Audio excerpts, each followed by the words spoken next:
Hi guys, so the question is the corridor over there and back again. Okay, you are in a corridor that extend infinity to the right, divide into square rooms. You start in room 1, proceed to room K, then return to room 1.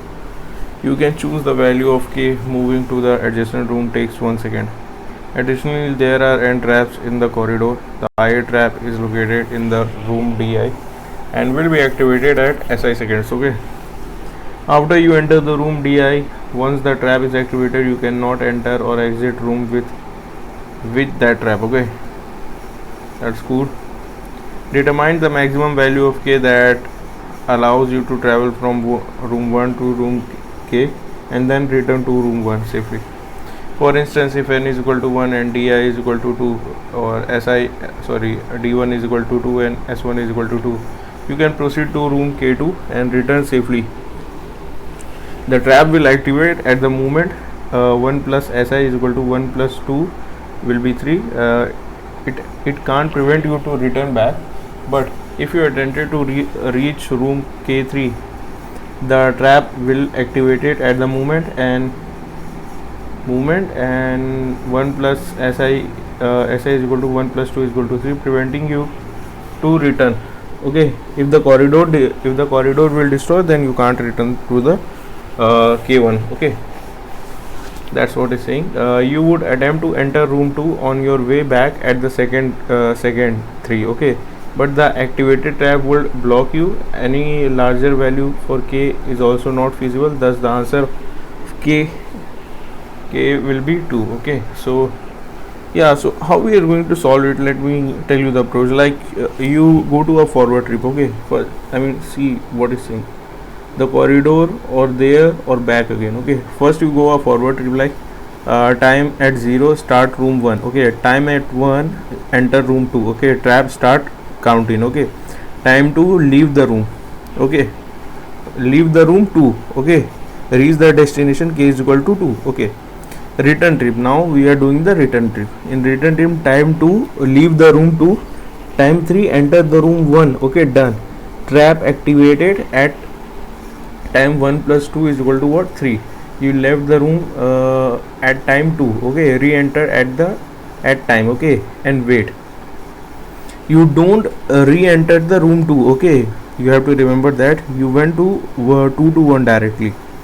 So actually if we check, when you went to 2 to 1, it means room 2 to room 1, you go time was 2 at room 2 and you leave for room 1. Okay, time 3 you arrive room 1. Okay, trap activated at time 3, you were in the room 2 at time 2 and left at time 2 and you are safe. Okay, so K is equal to 2 works for you. Okay, but if you choose K3, like you go forward to 1 to 2 to 3. Okay, time 0 room 1, time 1 enter room 2, trap start activated at time 3. Okay, you leave time 2 time 2 you leave the room 2 and enter room 3. Okay, time 3 at room 3 that you reach the destination room 3. Okay, like considering this is room 2, this is room 2 which will get destroyed in 3 seconds. You are at currently room 3. Okay, you in the return part you have reached the destination. Okay, K3 you have reached, but in the return part what happened, time 3 you leave the room 3, enter the room 2, trap activated now. Okay, and time at time 3 you try to enter the room 2, but the trap just activated. You okay, so you are currently blocked, you can't enter the room 2 at the time at time 3. Okay, because it has already what I can say started, that's why. Okay, so at K3 it is not possible. Okay, so yeah guys, I mean that's the basic crux of the question. So if we that's how the basic code is working, I mean concept is working. Let me show you the code. This is the code. Okay, So let's run a test cases. Terminal 1872 BCF. It's 72 B.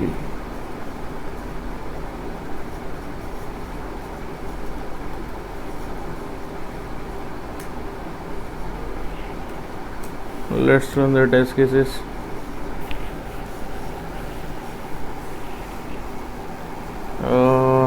Yeah.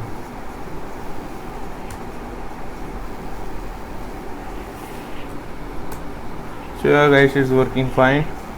If you have any doubt, write down in the comment section. I will definitely try to reply it. Thank you for watching the video. I mean, there could be a difficulty to understand my English, I know that, but yeah, you can ask me the question in the comment section. Yeah, that's it. Thank you for watching.